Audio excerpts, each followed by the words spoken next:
now. So thank you all for joining us for our first Lunch and Learn session at this year's Donor Experience Week. If this is your first time attending, welcome. If you've attended our previous 2 years, welcome back. My name is Sam, I'm Keela's Marketing Director. We also have the lovely Kim helping us out today, so you might see her in the chat answering some of your technical questions, so feel free to say hello. We are very excited to be able to facilitate 8 sessions and 5 lunch and learns over the next 4 days for you all. This obviously wouldn't be possible with the help of all of our amazing speakers who have agreed to volunteer their time, as well as to our sponsors, one of which is Fundraising Kit. So Kit is an AI-powered fundraising insights tool, enabling fundraisers to raise more money with less effort by optimizing every step of the fundraising process with machine learning. Integrated with the world's leading donor management platforms and CRMs, and well screening tools, Kit's AI-powered fundraising insights analyze every single data point in an organization's existing system to provide accurate predictions and groundbreaking actionable insights on your donors.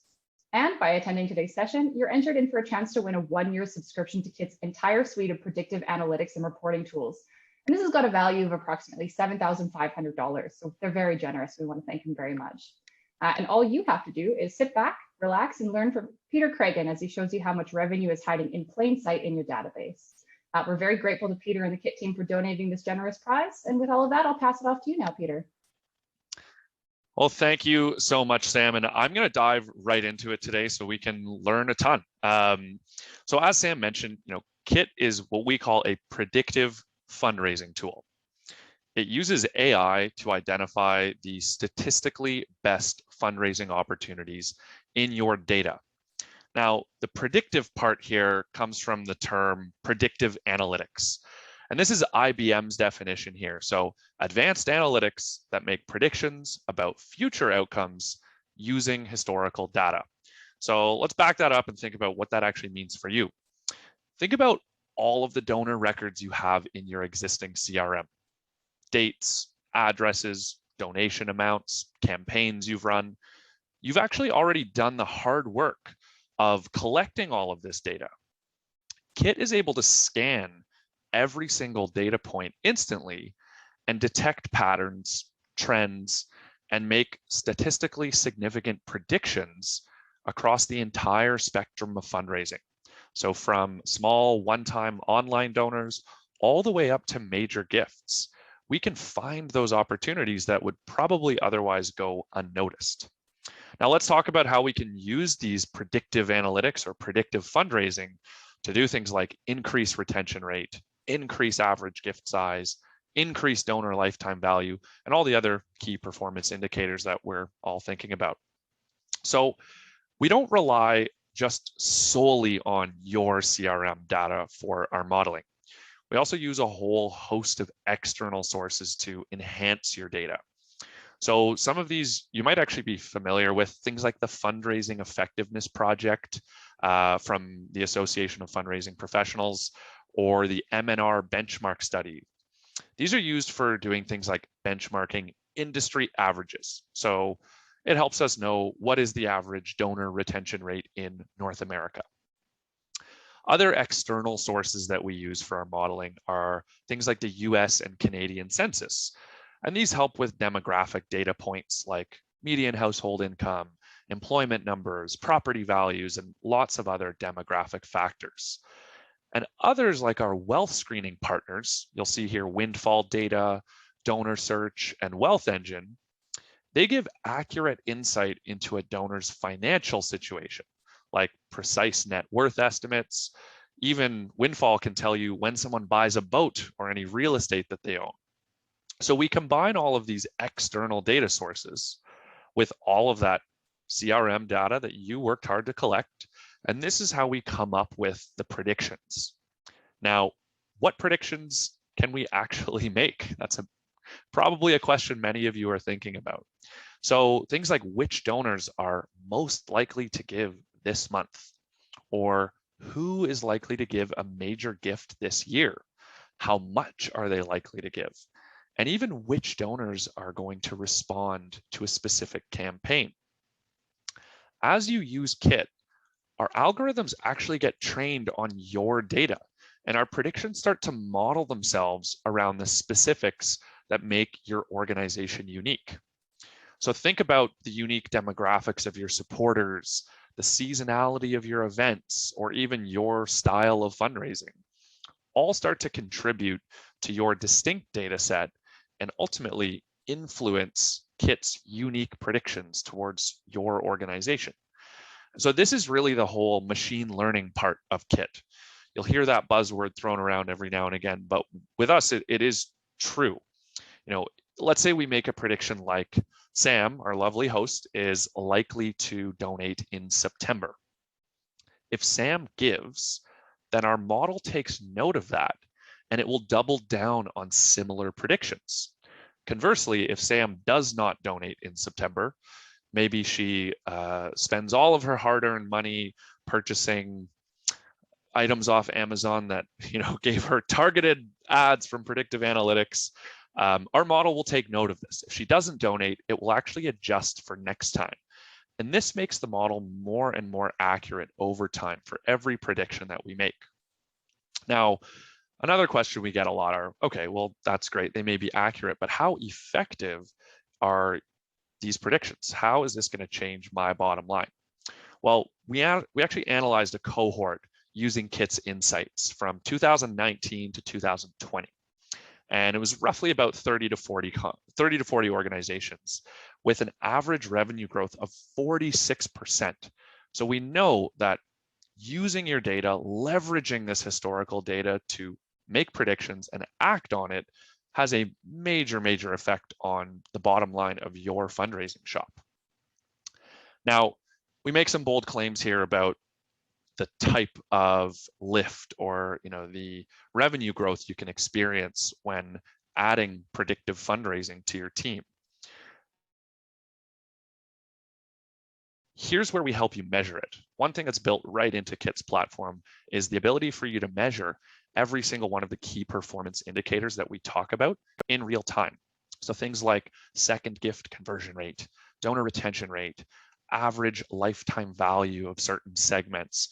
We actually measure that for you so you can see when you start using Kit, what effect does that have over time? Now, let's actually dive into the platform here and show you a few of the use cases that you can actually apply to your data instantly. So I'm going to dive into Kit here. And right now, what we're looking at is Kit's platform. Now, if you're a Razor's Edge user or a Salesforce user, you can actually have all of these predictions in your Salesforce account or in your Razor's Edge account. And I'll get to that in just a second, but I want to show you Kit's platform first, just so you get a sense of what's possible in there. So the first thing you'll probably notice here is we've got about 8,000 contacts that I'm working with. Now you might have 5,000, 10,000, up to 1 million contacts. We've spoken with organizations with that amount. But what I'm looking at here are a number of the proprietary algorithms or the predictions that Kit can make on an individual contact or on a group. So I've got best way to reach out. And I've got a few values here: mail, email, there's phone, there's event, in person. I've got smart ask, which is the ask amount predicted, the highest possible ask amount predicted with the best statistical chance of getting it. And even things like time of year. Which month is this contact or donor most likely to give? Now, looking at some of these predictions, we can start to build out some of the use cases that an organization might use something like Kit for. So I've got a list of, everyone whose campaign recommendations are Giving Tuesday. I've also got a list of contacts likely to give this month. I've even got one here, contacts likely to donate to direct mail, and let's pull that one up. So this segment that I've got, it's got about 672 contacts. This uses our prediction on the best way to reach out, as well as using time of year to let you know which contacts are statistically most likely to give, to a direct mail campaign. And I've chosen August, September, and October as my months. Now, let's think of an example here. Imagine you were going to send out a direct mail campaign to 10,000 contacts. And let's be really generous and imagine that you got a 10% positive response rate. That's a massive response rate, just for the sake of numbers. You're going to end up with about 1,000 responses of those 10,000 pieces of direct mail, which means that 9,000 pieces of your direct mail went unanswered. Now, the funny thing about that is that Kit already knew those 9,000 pieces were basically going in the recycling. It would have estimated with a very high degree of precision and accuracy that those 1,000 contacts that did respond positively were the highest statistical likelihood of responding. So it would have already known and helped you perhaps get a little more targeted, or maybe send a nicer looking piece of mail to those 1,000 or 2,000 contacts that had the highest likelihood of giving. Now, another scenario we can look at are folks that are likely to move up from, say, the annual giving program all the way up to major giving. So in this case, let's grab these. I've got donors likely to convert from the annual fund to major giving. So I've used some of the wealth screening and demographic filters here.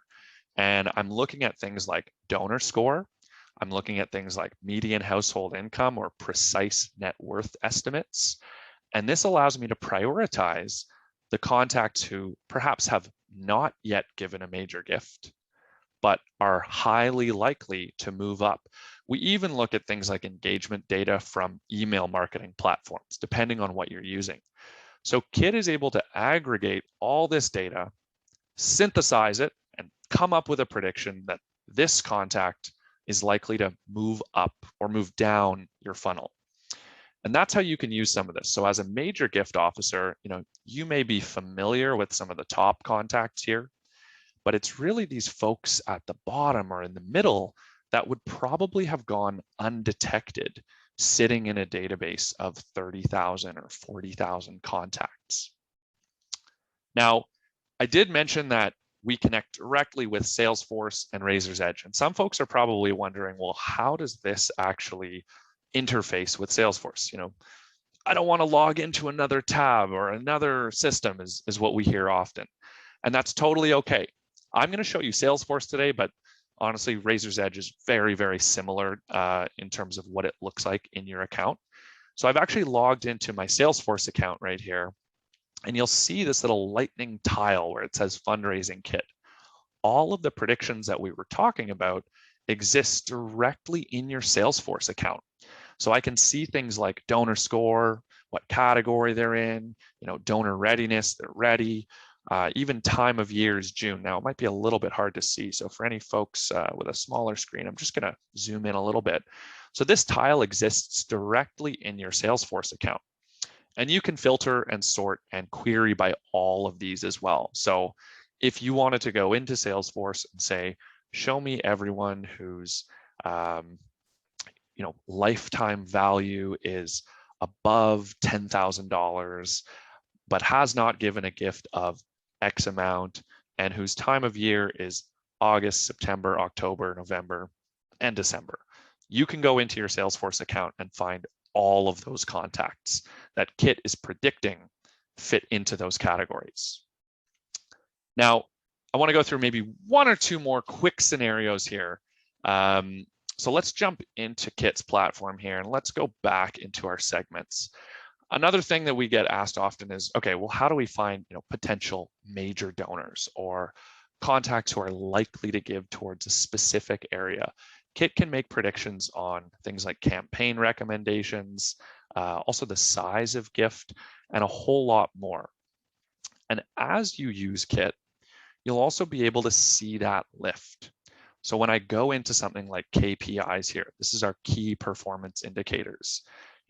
As you're using this tool, whether it's to send out direct mail, whether it's to look for more major donors, whether it's to move folks from that mid-level or annual giving up towards a higher level of giving, you can look at things like second gift conversion rate or lifetime value.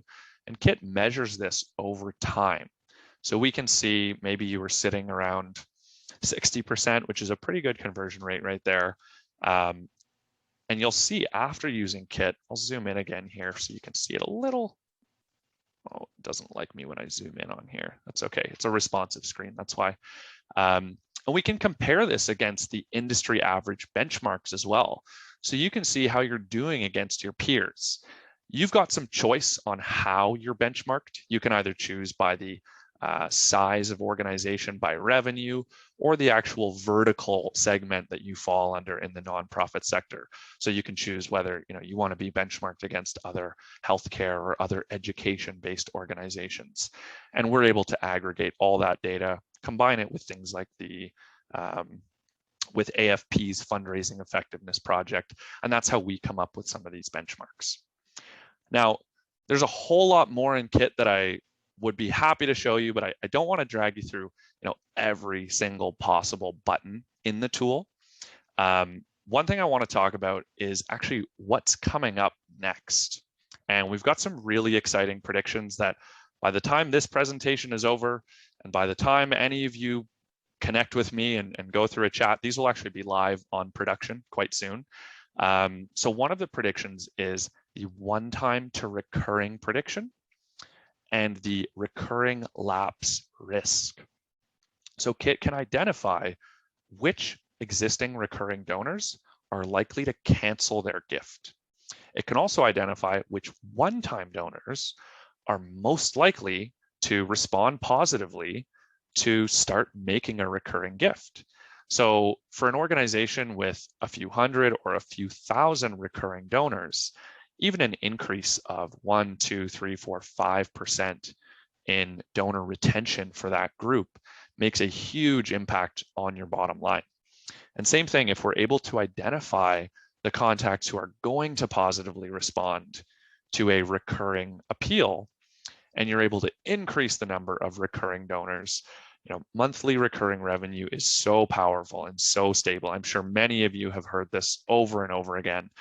So just being able to pull out that information and make a strategic ask really increases the bottom line.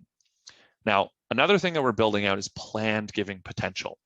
So identifying contacts who are most likely to leave you with a bequest or leave a gift in their will. Currently in Canada, there are only 1 in 10 donors who will notify an organization when they leave them a gift in their will. So 9 out of 10 donors are not notifying a charity whatsoever. There's a huge disconnect between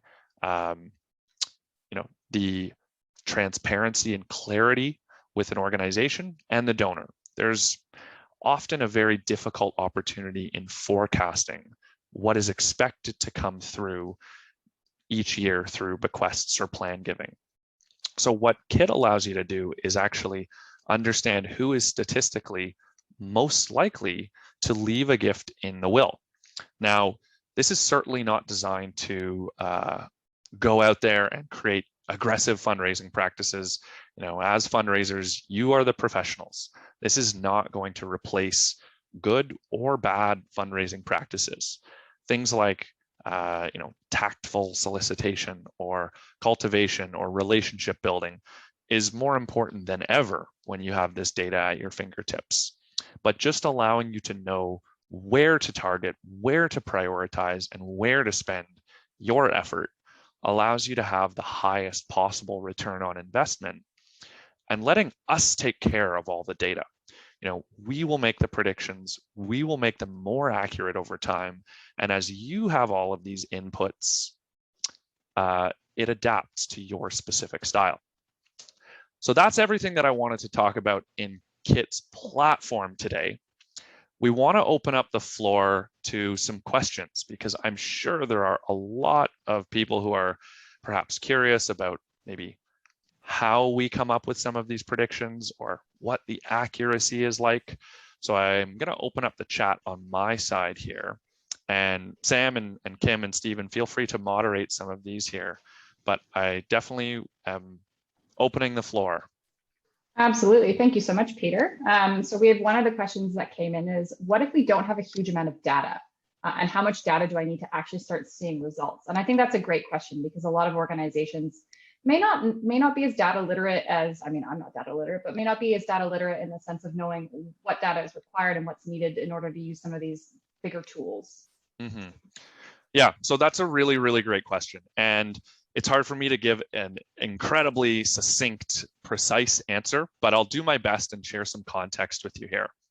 So our CTO, Lee Sutton, who built many of these predictions and these machine learning algorithms, he says that his models work well with just a few thousand records. So they start to work well with just a few thousand. So let's say at the low end, it's 3, 4, 5,000 contact records. What I would say is if you're really thinking about investing in some of this technology, 5,000 being the minimum. And I don't want to discourage anyone with 3, 4, 5,000 contacts. Go out there and build your lists. Once you hit 5,001, come talk to me, because that's when we can really start to see, the best results. For a specific prediction, it can use anywhere from dozens of variables and data points up to in the hundreds. So when we look at something like Smart Ask, it uses everything from external data like how the economy is doing today, all the way down to some of those more concrete and tangible data points like when did someone donate, how much did they donate, how many times have they donated, and what kind of patterns have we seen throughout their historical giving record. So the hard donation data is some of the most important information, but it's complemented with so many other types of info, which you're not required to collect all of it necessarily. That's where the external data partners like Windfall data come through. That's where the census data helps. And that's where some of the benchmarking data helps. So I hope that answers your question. Let's say minimum of about 5,000 contact records for you to start seeing really good quality predictions. And don't worry so much about perfectly squeaky clean data. This aggregates things. And so we're able to find patterns and trends as long as you've been collecting it. So I hope that helps to give a little bit of context between, who's a good Kit customer and what kind of data is going to get you the best results, as well as, where the heck do, some of these predictions come from. And I've got a follow-up question to that in the chat, and it's how does your data compare to the fundraising report card, specifically reporting and industry benchmarks? Yeah, really good question. So I can't necessarily compare, each individual benchmark, whether we are, say, higher or lower. But when it comes to, the overall goal of fundraising report card versus the fundraising effectiveness project, there's a lot of similarity there. The goal of both of these is to show exactly what the industry average is and how you compare to that. So when we look at something like the donor lifetime value, for example, right now I'm actually using the Kit Smart benchmark. And in fact, I'll show you how we can change this up. You can actually choose from the Kit Smart benchmark, which takes data from all of the data that we've been able to collect and combines it with some external sources. Or you can pick by cause area, organization revenue size, or the FEP is the Fundraising Effectiveness Project from AFP, Association of Fundraising Professionals, or the M&R benchmarks. So there's tons of different benchmarks you can pick from. How does every single benchmark compare to Fundraising Report Cards benchmark? I have a feeling they're pretty similar, since I know those folks, will kind of look and compare data back and forth. I'm not sure which one, might be a percentage higher or a percentage lower, but overall they're quite similar. I can't speak to the sample size of Fundraising Report Card, but they are a reputable organization. So I imagine they're using something, hopefully just as large as, FEP or M&R there. And Kit looks like it has a pretty robust reporting and analytics tool, obviously. Can you benchmark yourself against yourself in Kit if you wanted to track your progression and growth? Yeah, good question. So every single KPI is going to show you patterns and trends over time. So just make a note of the day that you started using Kit. Maybe it was in 2020 here, and you can see things like your donor lifetime value. Of course, over time, you are going to be able to see the change. So we don't necessarily benchmark. Well, we do benchmark against yourself. You're going to see things like change over time here, and I can adjust, what time period I'm looking at. If I maybe zoom into a certain area there. Whoops. My mouse is playing some tricks on me there. There we go. I can actually see over time and kind of adjust what I'm looking at. So yes and no, but you've just given me a great idea. I'd love to be able to put a little timeline marker that says, this is the day that you started Kit. That would be nice. This is a really great way to look retroactively at where you've come from and where you've gone. Yeah. Otherwise, for now, just put a sticky note on your desk saying the day that you started using it. Brilliant. Sticky notes do solve all the world's problems, I found. Looking at another question that's come in, what kind of accuracy do your predictions have? How do you measure this? How do you measure this or things like this? Yeah, so really good question. Again, these are fantastic today. Accuracy is an umbrella term that we use, and there are two more specific ways that we measure accuracy, and that's called precision and recall. So I'll try and give you an example here of how we do that. Just as a baseline, when we do measure accuracy of a specific model, typically we're looking at what our data scientists would say is between sort of like 70% and sometimes up to 99% accuracy. That's always before the model even has a chance to say train itself on your specific data. It's trained on a much larger data set. But I'll talk a little bit about precision and recall quickly. So, and sometimes I mix these up. So if anyone gets me mixing these up, please catch me there. So think of precision as, of all the donors that we predicted would donate, say, and I'll use time of year, it's an easy one. Of all the donors that we predicted would give in January that did donate, what's that percentage difference? So if we predict that 100 donors are going to give in January, of that list, how many actually did give in January? So if we predict 100 are going to give and 90 of those contacts give, then we have precision of 90%. Recall would be, of all of the donors that did give in January, so maybe new donors that didn't exist in your database, how many had we predicted? So you could have maybe 200 contacts end up giving in the month of January, and we had only predicted 100 to give, then the recall on that would be, roughly about 50%. So those are two of the metrics that we use to measure accuracy. As with every single prediction that we make in Kit, the algorithm does actually change over time. So if we had a really low recall on one specific sample, on one specific prediction, the algorithm will take note of that, figure out which variables should be weighted differently, and adjust for next time.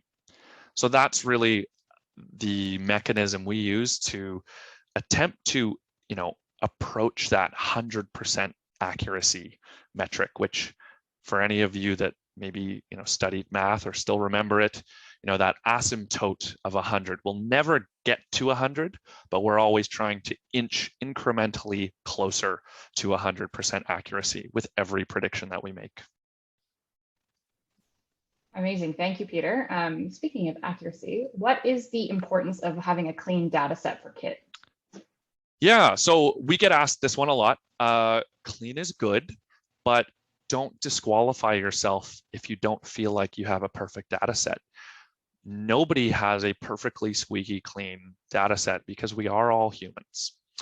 What's important is that you have, a representative sample almost, and that things like donations are getting logged. Let's say you get 10,000 donations in a year, and you log 9,872 of them, I mean, missing like 100 donations is quite a lot, but it could happen. That's still going to be absolutely fine. That's going to give a fantastic prediction because it's all about patterns and trends, right? We don't just look at someone's name, email, and the donation amount. We're not able to make, a massive prediction based on that. But one thing that's nice about nonprofit organizations is that you are gathering physical address, name, if it's an online donation, email as well. That helps us with other things.